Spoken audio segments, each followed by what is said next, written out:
Нас не нужно жалеть, ведь и мы никого б не жалели.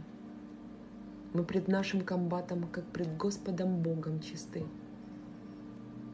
На живых порыжели от крови и глины шинели.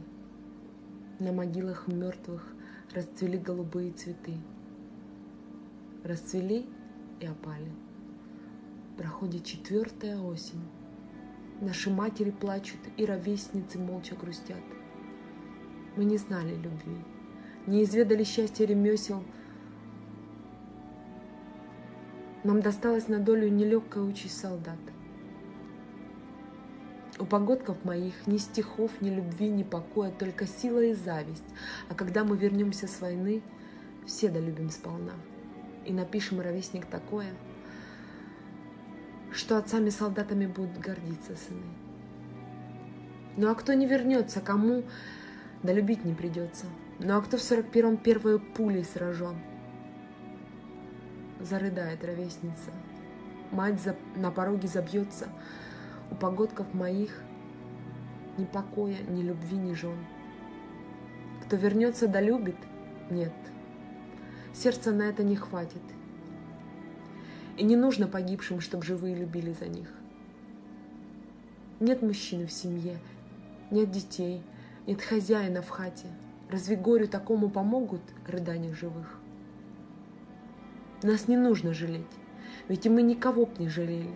Кто в атаку ходил, кто делился последним куском, тот поймет эту правду. Она к нам в окопы и щели приходила поспорить ворчливым охрипшим боском. Пусть живые запомнят, и пусть поколения знают эту взятую с боем суровую правду солдат. И твои костыли, и смертельная рана сквозная, и могилы над Волгой, где тысячи юных лежат. Это наша судьба. Это с ней мы ругались и пели, поднимались в атаку и брали над Бугой мосты.